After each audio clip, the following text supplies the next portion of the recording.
Obrigada pelo convite, estou voltando depois de 2 anos. Eu lembro que eu estava aqui, o Fausto estava aqui, o Lê estava aqui, quando eu fiz a minha primeira apresentação acadêmica, inclusive. Foi a minha primeira vez que eu estava falando sobre um projeto meu. Ao longo desses 8 anos que eu estive no museu, eu participei de alguns eventos, mas eu acabava falando das pesquisas da instituição, nunca a minha. E foi aqui que eu abri um pouquinho, coloquei, eu estava montando um glossário, e hoje eu venho dividir com vocês um pouco desse processo, desses 2 anos e meio, de não só me envolver e querer me tornar uma historiadora, mas também de transitar pela cidade de vocês. Isso foi, assim, particularmente a coisa mais bacana que me aconteceu. A pesquisa, ela ampliou um pouquinho o tempo dela, o tempo histórico dela, né? Eu começo a olhar para o futebol praticado pelas mulheres ali na década de 40, quando vai ter um boom. Mas, de alguma maneira, foi necessário voltar até 1915, onde já tem alguns marcos de produção, não de uma modalidade de futebol feminino, mas de mulheres que estão jogando bola. Né? E aí a gente vai pensar como se dá isso, né? Como se joga bola nessa época. Então virou uma história social do futebol praticado de mulheres, da introdução até a proibição. Então o recorte abrangeu esse espaço de tempo.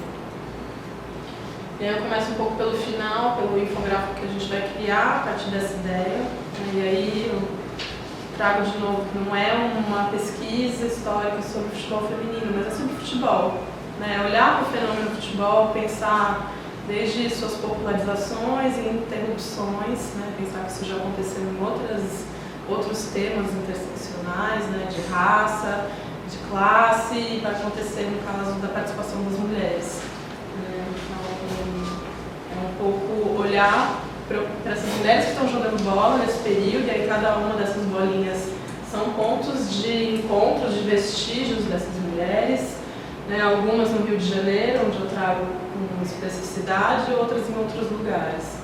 Né, e com base nessa extensão de vestígios, que mais ou menos, isso aqui é a pesquisa inteira, né, a gente está falando de mais ou menos uma organização de 400 fontes que vão vir dos próprios jornais dessas épocas. Né. Então eu vou trabalhar com a hemeroteca, vou falar isso daqui a pouco. E essa linha cronológica vai se dividir em 3 momentos muito interessantes para pensar esse futebol. O primeiro momento que a gente vai chamar de festas esportivas, então não é exatamente dentro do principal campeonato que está acontecendo ali, 1915, 19, 20, mas são esses eventos domingueiros, né, uma programação de festividades que vão acontecer nessa época, e é ali que a gente vai encontrar essas mulheres se iniciando ou tentando no jogo. E outros, que é o segundo capítulo, o segundo corte, são circos, né? Então a incidência de encontros com mulheres jogando bola dentro das arenas circenses, tanto do Rio como do Brasil todo, e um momento final que a gente pode pensar de 29 até 41, né? Onde esse futebol já se projeta dentro do subúrbio aqui do Rio de Janeiro. Né? E aí, de fato, o negócio começa a ficar sério, e aí quando fica sério vira um problema. Então,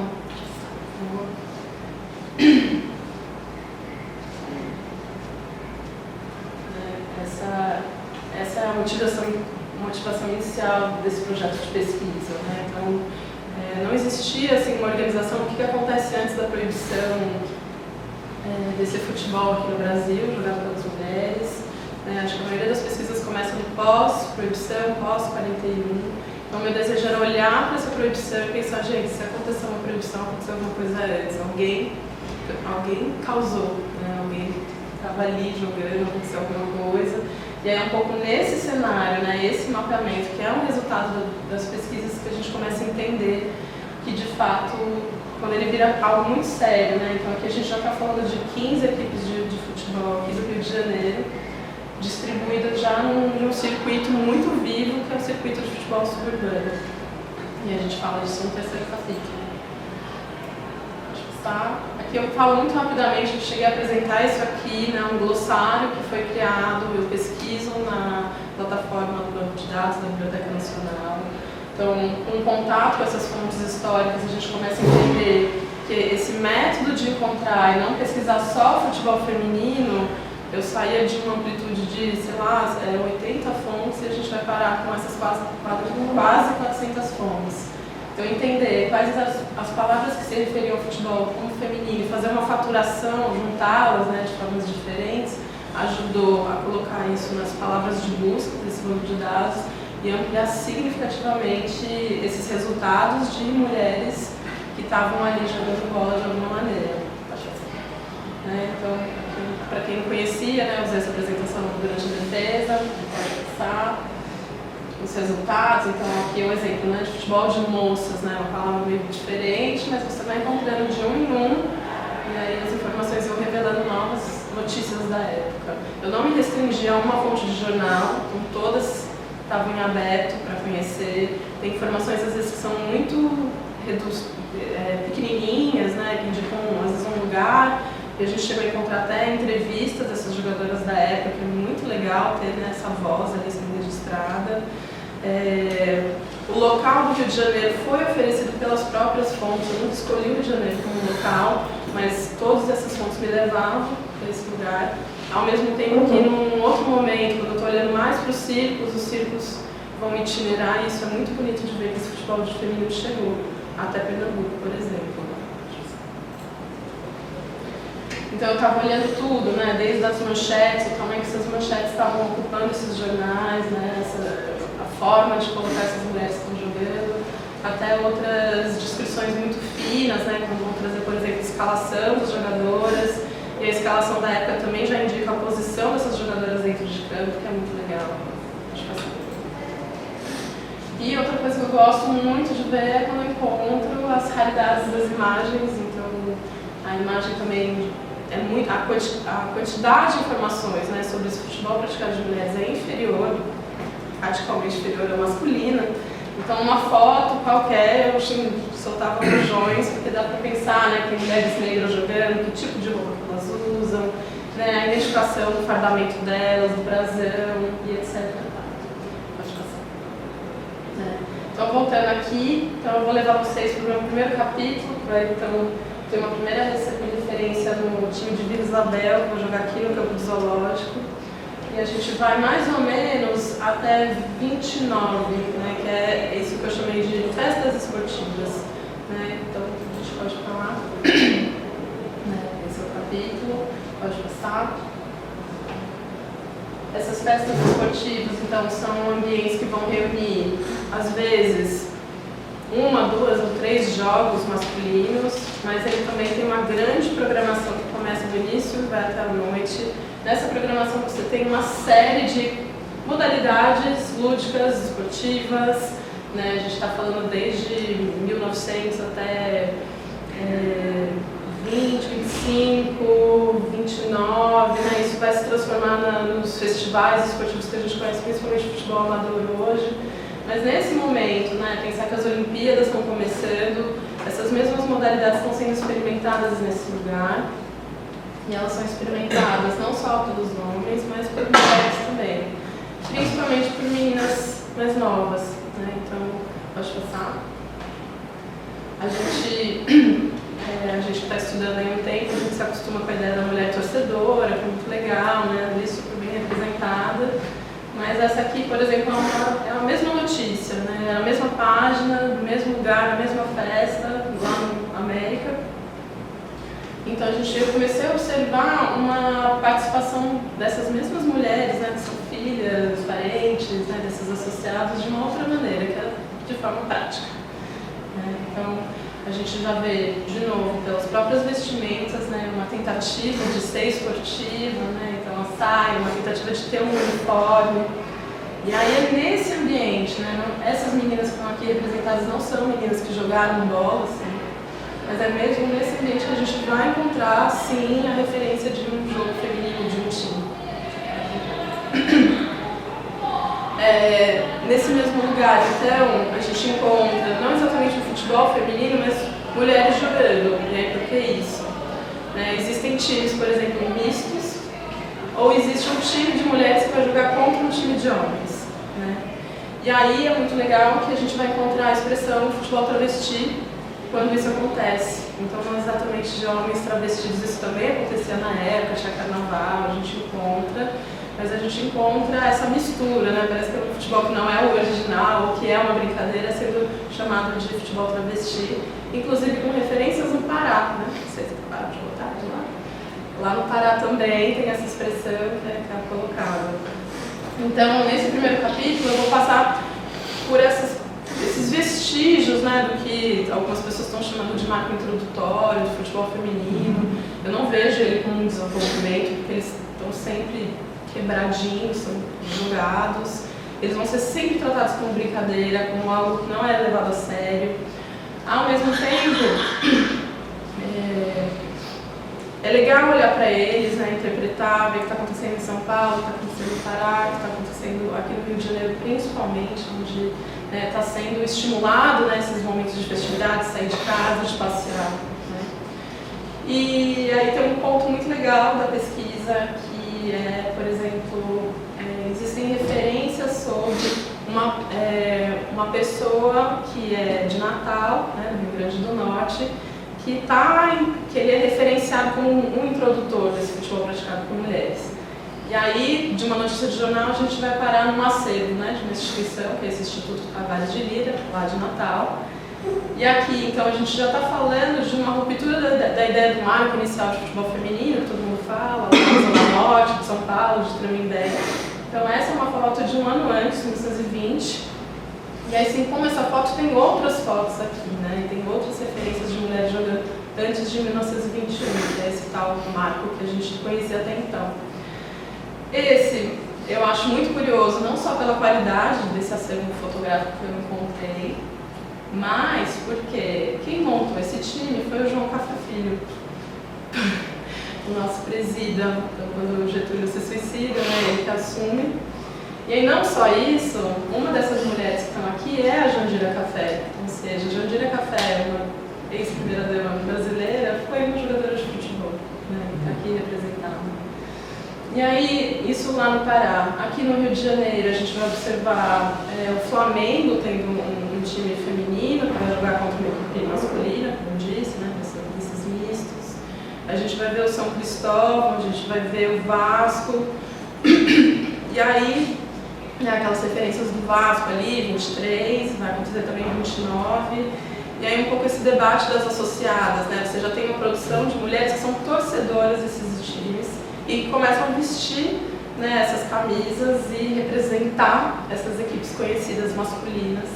E aí, inclusive, eu encontro esse debate, né, de mulheres que são associadas dessas equipes querendo reivindicar que aquilo elas não são de verdade, não são representantes legítimas do clube, estão usando, né, um uniforme e saindo por aí. Né.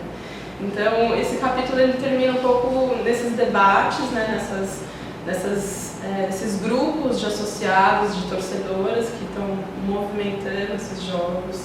E os jogos são colocados às vezes como campeonatos, então a gente pode entender que tiveram uma quantidade, tem pouquíssimos registros, então a ideia, muito mais desse capítulo, é um grande mapeamento assim, né, de tudo que a gente vai encontrando, assim como outros que enganam a gente, né, então tem algumas referências que dão uma enganadinha, né, por mais que usam a expressão time feminino, às vezes era um grupo de mulheres que vestiam uniforme, faziam um desfile dentro do campo, etc. Tem isso em São Paulo, tem uma referência de algumas meninas que parecem que estão jogando, então é mais pensar esse ambiente e essa ideia de que não é levado a sério. Aí ao mesmo tempo você entende que talvez naquele círculo esportivo, né, dessa elite que ocupa esses lugares, talvez ali não fosse o lugar mais propício de se desenvolver ou se permitir mulheres jogando futebol. Então, nessa sequência, a gente vê que essas mesmas equipes que estavam ali representando São Cristóvão ou o próprio Vasco, eles vão se aproximando mais daquela região de Engenho de Dentro, né, já de um circuito de futebol suburbano, né, das divisões menos, né, abastadas. E é ali nesse vucu-vucu que esse futebol então vai vestir outras camisas e chegar na desenvoltura que teve ali a partir da década de 30. Mas, pode passar? Agora? Ai, que lindinho, é tão bonito. Essas são esse aqui é de 23, por exemplo, né? Então, time feminino das torcedoras. E é isso, né? Essa palavra torcedora que vai brigar com as associadas. Mas são adolescentes? Aí são adolescentes, são sempre meninas, sempre jovens, né? E essa bonitinha. Corpo inteiro coberto, né? Sempre. Então, assim, esse futebol tá ali, né? 29, então ele começa a fazer essa transição para o subúrbio. Ao mesmo tempo, eu continuo então procurando, né, tentando ter sempre mais pistas desses vestígios, mas aí as fontes me dão uma rasteira e vão me levar para um outro campo, que é o campo das artes. Né? Então a gente sai do campo esportivo, vai para o campo das artes, ao mesmo tempo que esses dois campos, nessa época, eles estão muito articulados, então tem muita atividade circense, que é esse lugar onde eu vou olhar, junto com o ambiente esportivo. Então os dirigentes esportivos estão próximos dos produtores circenses, que acabam sendo os palhaços ou essas famílias, né? E aí eu encontro várias atividades, né? Então tem ali até um exemplo, né? No estádio do Vasco, é o terceiro ano já após a inauguração do estádio do Vasco. Você continua fazendo esses eventos esportivos e artísticos, né? Essa é a palavra que eles usam já nessa época. E nesse ambiente a gente também de novo vê aí uma outra mulher, não essa mulher mais filha dos associados da elite, mas a mulher artista ocupando esse ambiente. É o ambiente do jogo, da ação. Então ali tem uma foto no cantinho que são os palhaços e são 7 atrizes do teatro de revista aqui do Rio de Janeiro que vão fazer um jogo misturado, vai ser acho que uma segunda divisão do Vasco, que vai jogar contra essa equipe de artistas. Então isso vai ser recorrente, então a gente vai observar antes do circo a presença de times femininos aí, inteiros femininos se apresentando dentro dos teatros de revista. Eu estou falando de 1921, 1922. E aí uma pequena transição para os próprios circos, né, que estão em ascensão nessa época, Circo Queirô, Circo Piolim, Alcebiades, que vão fazer um circuito, primeiro São Paulo, Rio muito forte, e aí com a abertura de algumas estradas eles começam a subir para o Nordeste, para o Norte, vão até Manaus. Esse ambiente do circo, então, também não é uma novidade receber esportes, então lembrar que as ginásticas já estão dentro do circo, as modalidades todas de luta estão nesse circo, né? O boxe, principalmente, que é um tema que eu tenho estudado agora, está muito forte, está sendo produzido especificamente por esses mesmos produtores. E aí o futebol, que é o esporte da moda, também não ia passar desapercebido desses caras, né? Então, a gente tem duas experiências antes do futebol feminino acontecendo, que vai ser cães futeboilers.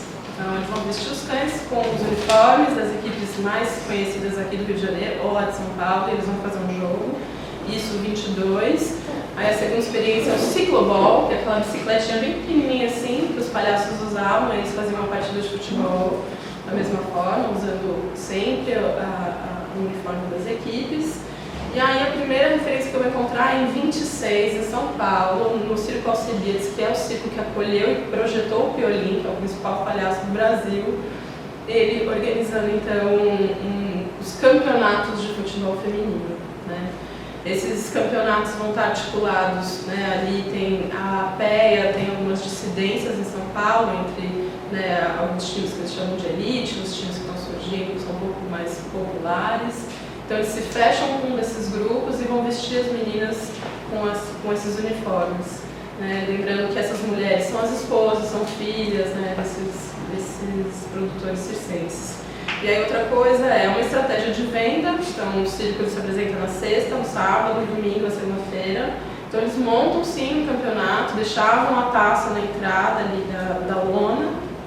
Então cada dia tinha conjuntos diferentes de jogos. E era um jogo mesmo, não era uma encenação, era pegado, né, tem algumas discussões e a entrega do troféu no último dia. Então, a gente explica aqui no segundo capítulo, né, o que significa esse segundo momento do circo. Então, no primeiro momento, né, você tem ali as acrobacias, né, os animais, etc. E no segundo momento é um momento um pouco livre ou dramático. Então, você tinha desde algumas encenações acontecendo. Você pode passar um pouco. até as lutas, né? Então é algo imprevisível, isso vendia, é interessante. Né? Então aquele grupo que eu tinha sinalizado, no Vasco, aqui é 23, se não me engano. E aqui os irmãos Queirolo, que vão ter um destaque assim, significativo na introdução de esportes dentro. Então, eu começo a pesquisar via os Queirolos, por causa do boxe, por causa do futebol feminino, e aí depois eu vou chegar no Piolim 26. Né? Pode passar. Aqui eu consigo acessar muitas propagandas que estão presentes nos mesmos jornais que eu estava procurando. Né, as informações são menores, de menos qualidade do que o futebol, por exemplo, o suburbano, que eu vou olhar um pouquinho depois. Mas, ao mesmo tempo, lá em São Paulo tem um centro de referência do circo, que é um arquivo muito, muito especial, né, que preserva os conjuntos de acervos dessas famílias. E aí, na família dos Nerinos, que é uma amiga assim, dos Queirolos, a gente foi então vasculhar aquela caixa de memórias de fotografias antigas.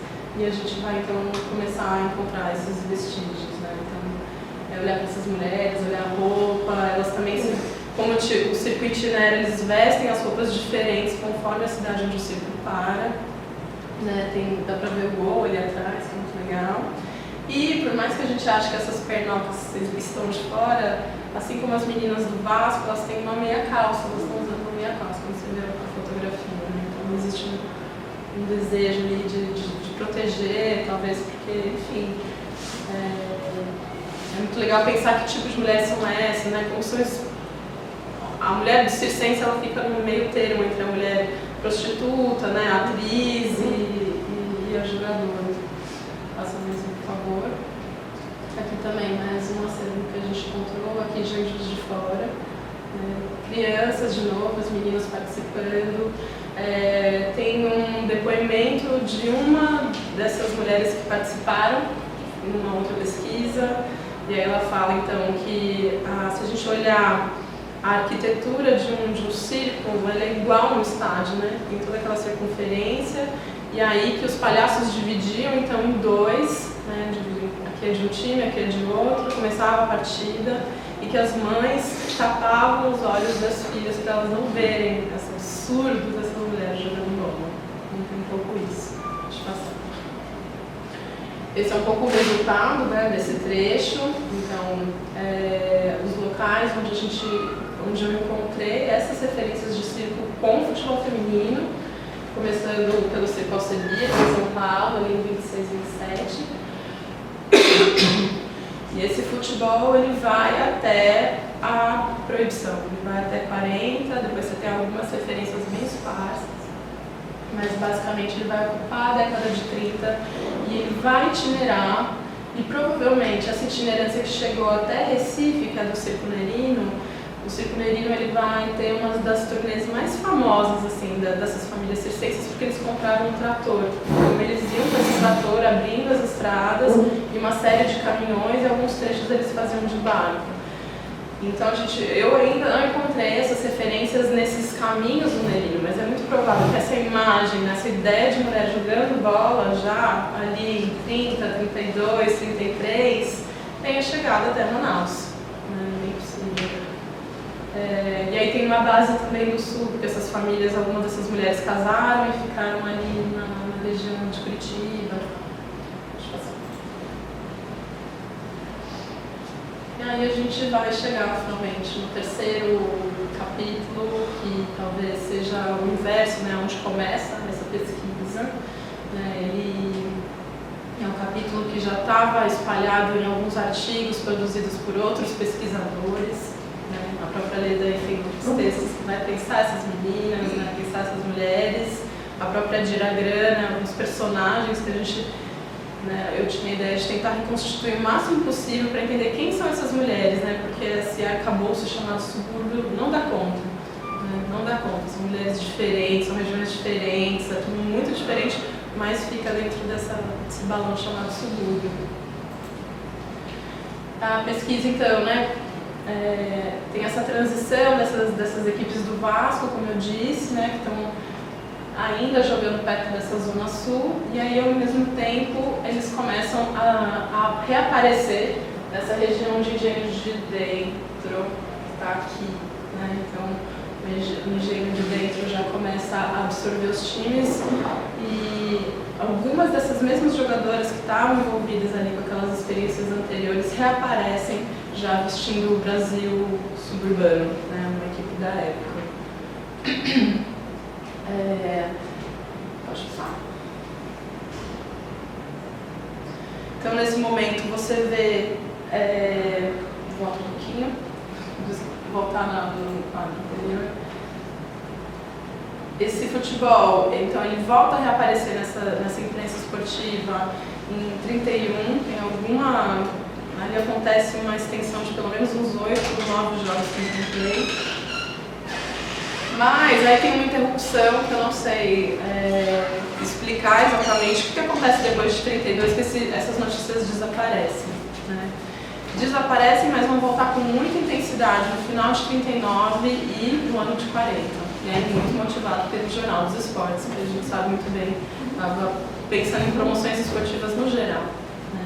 E aí quando ele volta, para mim, muito curiosamente, com o time do Realengo, né? Então, uma das equipes mais distantes, né, daquele núcleo sul esportivo, é com elas que vai acontecer esse protagonismo delas procurarem adversários para jogar, né, e de alguma forma trazer um atributo muito significativo do futebol amador, né, eu gosto de pesquisar futebol de várzea, que é o atributo da invencibilidade, né.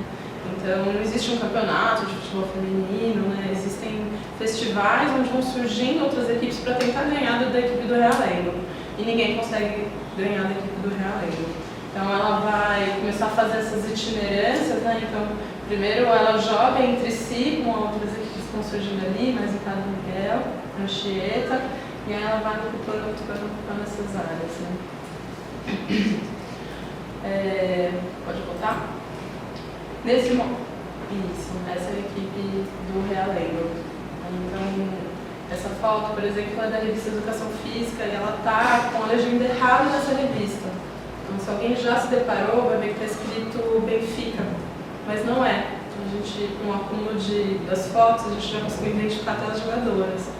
Então, eles têm essa legenda que está incorreta. Outra coisa é pensar que esse jornal ele vai qualificar essas informações sobre as jogadoras, então ele vai descrever cada vez mais essas partidas. Então a gente começa a entender que eram partidas inicialmente de 20 minutos, vão para 30. A gente consegue identificar quais são as jogadoras que estão entrando em destaque nessa época, que estão fazendo muitos gols, ou que estão fazendo belas defesas. Algumas dessas mulheres são irmãs dos próprios jogadores que já frequentam, né, esse futebol suburbano masculino. E todas essas equipes são oriundas de equipes masculinas, né? Então se monta uma equipe feminina. E aí como que se monta? Com uma personagem que vai ser a Carlota, que a gente vai chegar nela daqui a pouco. Na via desse meio tempo surge uma outra equipe, que é a SC Brasileiro, que então ela vai ganhar um grande destaque porque ela vai ganhar finalmente da equipe do Realengo, né? Então passam a ter duas equipes muito boas e muito fortes. E aí esse futebol então começa a pulverizar a região toda ali oeste. Aqui a nossa famosa Diragrã, aqui do lado da bola, mais gordinha, né, que é alguém que participa dos carnavais, ela participa de algumas estações de rádio, cantando, falando. Tem outras mulheres artistas envolvidas na composição dessas equipes, né, então a gente consegue rastrear algumas delas. Diferente das referências das festas esportivas, onde eles davam nome e sobrenome dessas primeiras jogadoras de futebol, aqui você passa a ter só o primeiro nome, que dá uma dificuldade um pouco de rastrear quem são essas mulheres. Mas graças a Diragrã, que é Margarida ao contrário, um nome mais, né, diferente, a gente conseguiu localizar um pouco quem é essa personagem. Personagem, inclusive, que depois da carta do José Fuzeira, que é uma carta que já está mais conhecida para quem estuda futebol feminino no Brasil, né, onde ele vai dizer que é um absurdo, né, que é um ato de perseguição, existe a resposta dela, né, a essa carta. E é muito legal a gente trazer à tona essas falas, né? As mulheres conseguiram até um espaço nessa mídia esportiva para defender esse futebol. E aí tem, acho que mais uma outra notícia onde tem duas mulheres falando, e elas estão falando mais do jogo, que jogou bem, não sei o quê. Essas duas equipes, então, elas vão ter um destaque ainda maior, porque elas vão ser convidadas para participar dos festejos inaugurais do estádio do Pacaembu. Então, em 17 de maio de 1940, né, tanto o Realengo como o SC Brasileiro são convidados para fazer uma viagem até São Paulo, totalmente patrocinada por esses mesmos jornais que estão comunicando esse futebol, né, articulado por eles ali em São Paulo, e elas vão jogar antes de São Paulo e Flamengo lá no estádio do Pacaembu. Isso assim, na semana, não é o primeiro jogo, mas é na semana de inauguração, por exemplo, da iluminação desse campo. E ali, o bagulho fica muito louco, tem muita notícia. Então, enquanto esses jornais aqui do Rio de Janeiro estão divulgando, comunicando, né, dando essa notícia dessa novidade, né, que está acontecendo aqui, lá em São Paulo, alguns jornais encaram como uma novidade, como um espetáculo, e outros jornais não encaram. Né? Então, existe ali um esforço de entender se pode, se não pode. Essas grandes perguntas vão surgir nesse momento. Né? A gente já está falando de maio de 1940. Mas tudo bem, esse jogo acontece. Né? Ele está com o estádio lotado. Lembrando que nessa época não tinha cadeiras, então ia um dos primeiros jogos de um estádio que estava sendo muito almejado ali na Pauliceia. E elas, né, chegando ali, recebem mais um convite, elas descem até Santos e jogam de novo lá na cidade de Santos e depois voltam. Essa ideia de itinerar, né, com o futebol, que já era comum do futebol masculino, então vai acontecer também com outras equipes da época, vão acontecer em Minas Gerais. Em Minas Gerais também, se você consegue encontrar algumas equipes que estão nascendo nessa época. E, como você vai perceber, vai se perder um pouco o controle sobre esse futebol. E aí eu trago, então, a terceira equipe que também então, tem um destaque no trabalho, que é o Primavera. Né? Então, o Primavera ele vai nascer nesse contexto, né, na mesma época que as meninas estão vindo para São Paulo. E o Primavera, curiosamente, ele vai fazer uma sede dele, né, uma sede de encontro, que não é só do Primavera, mas de todos esses jogadores, na própria casa da Dona Carlota. Quem é a Dona Carlota? A Dona Carlota não é uma jogadora, mas ela vai ser uma dirigente dessas mulheres. Então é basicamente a Dona Carlota, que vendo interesse em alguma equipe masculina de futebol suburbano, é quem vai lá e ajuda a estruturar, formar uma equipe nova de futebol feminino. Então, né, o Engenho de Dentro vai ter uma equipe, o Benfica vai ter uma equipe, né, vários times da época vão surgir com equipes que vão ser formadas pela Dona Carlota. E aí existe um valor, e essas meninas vão receber dinheiro para cada jogo que elas fazem, e esses jogos estão enchendo os campos da época. Né? Se paga para entrar para ver esses jogos. E são jogos que também reproduzem, como aconteceu no estádio do Pacaembu, uma preliminar. Né? Elas fazem preliminar de jogos masculinos, e em um dado momento, esses jogos passam a ter centralidade nessa programação de esporte. É muito interessante. Aqui nessa foto, por exemplo, a gente consegue perceber que o Primavera Atlético Clube já tem até um brasão desenhado, super bonitinho. Existiu uma memorabilia, né? Ali é um dos troféus conquistados pelo Primavera, lá no cantinho. E aí, né, nesse final desse ano de 40, a Carlota recebe um convite para que o Primavera vá excursionar pelos países da América Latina, né? Chile, Argentina e Uruguai. E aí, de novo, né, se percebe que estão perdendo o controle sobre esse futebol, onde já se viu mulheres brasileiras indo jogar no exterior. Então, eles vão tratar isso como uma grande vergonha nacional. E eles vão interromper todo esse processo que está acontecendo. Né? Então, enquanto era uma brincadeira, enquanto era uma exibição, enquanto era uma atividade cênica, estava tudo bem. Né? Nesse momento, né, se vira ao ano de 41, e aí a Dona Carlota é presa. A Dona Carlota é presa, a imagem da Dona Carlota vai correr diferentes jornais da época, não só no Rio de Janeiro, mas como em São Paulo. E nesse momento, acho que é o jornal A Batalha, o Imparcial, um jornal imparcial, ele vai fazer uma campanha diária de difamação desse futebol. Então eles vão consultar todos os profissionais, entendidos ou não, e tem entrevistas diárias com pessoas relacionadas às ligas de futebol, ou um educador físico, ou um sambista que está passando ali por ali que é conhecido. Todo mundo é entrevistado, todo mundo tem algo a dizer que desqualifique esse futebol protagonizado por mulheres. Então é bem curioso que isso aconteça.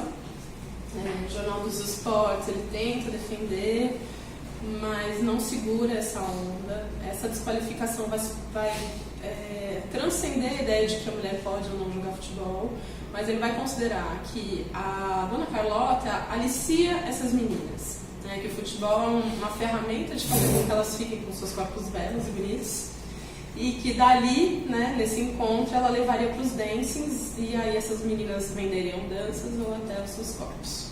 Tá? Então é isso que virou. Uma mulher que joga bola pode ser uma mulher prostituta. Então, existe também entrevistas no final da Dona Carlota se colocando, nunca mais eu vou mexer com esse futebol, eu estou desistindo disso, e isso vai acontecer em janeiro de 41. Né? E aí, lembrando que o decreto-lei vai ser, né, publicado em abril desse mesmo ano, né, um pouquinho depois, né, e ele não traz a especificidade, né, que as mulheres têm praticar esportes que são condizentes com a sua natureza, né? A frase é essa, não fala de futebol. Ao mesmo tempo, né, no final do trabalho, então eu vou recolher tudo que foi produzido sobre esse debate, né, principalmente sobre essa regulamentação, que vai ser o Newton Cavalcante, que é um general de guerra, o responsável por fazer essa pesquisa, né, e decidir o que a gente pode ou não pode fazer. E, de alguma forma, você vê ali, tipo, claramente as regulamentações que eles estão desenhando nessa época. E ali está dito, não pode futebol, não pode futebol de praia, não pode nenhum tipo de luta. Ou mesmo, que não foi proibido, foi de alguma forma limitado. Então, exemplo das próprias práticas atléticas. Então, a mulher não pode correr mais do que o homem, ela não pode saltar mais que os homens. Então, pensar que essas marcas produzidas desde 1940... tiveram aí uma regulação também, de alguma maneira, né? Então, se a gente não tem esses dados, né, tipo, tudo isso, também tem a ver com esse regulamento, além desses esportes. Essa é a palavra que vai ser usada na época, né, disparate, eu acho o máximo, né? O ambiente de encontro só de mulheres, que vai ser a sede do Dona Carlota, vai ser chamado de antro de perdição. Por vezes até enquadrado dentro da ideia de as pessoas não estão fazendo nada,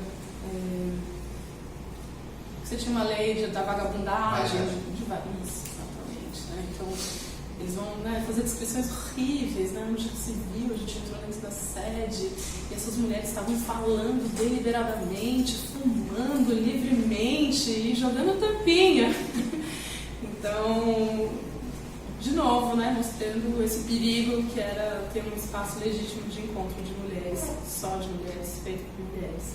E isso, enfim, até hoje vocês ainda colocaram. Pensar que essa regulamentação ela também vai para a censura cultural, então não é esse limite da regulamentação também vai para os órgãos de censura da época, né? A gente está falando de Estado Novo já aqui em 41. Então, além de ser proibido, né, essa ideia de que esses esportes não são adequados, são muito violentos para as mulheres, no âmbito das artes essa proibição também vai aparecer. Então, o futebol feminino ele não pode mais aparecer dentro do circo, nem dentro de nenhum espetáculo. Então, de forma alguma, esse futebol vai ser promovido, né, de um jeito ou de outro. É isso, gente. Acho que temos Acabou. Então eu fiz aqui correndo para dar conta do meu tempo. A ideia é um grande mapeamento. Não está encerrada essa pesquisa. A ideia é que não pense a pesquisa como um lugar seguro, mas eu estou sugerindo vários outros caminhos que a gente pode olhar para essas mulheres jogando, né, e pensar o que acontece antes desse período de proibição, Então é lembrar que mesmo sendo proibido o futebol feminino, ele continua acontecendo na década de 50, 60, 70, né, de outras formas, sem grandes projeções, ou até com menos comunicação como teve nessa época, porque a hora que você comunicava, a polícia ia lá e tentava abafar esse futebol. Mas é pensar esse lugar de ocupação, né, de que essa história pertence à história de um fenômeno, quando a gente entende o fenômeno do futebol, né, então, assim como homens negros em um momento não puderam jogar, mulheres também não puderam jogar, então acho que a gente pensar isso como futebol, a história do futebol também teve isso, né, então, quem sabe daqui a 100 anos a gente transcenda essas histórias, é um trabalho de história social, então faz parte da história das brasileiras nossas. É isso.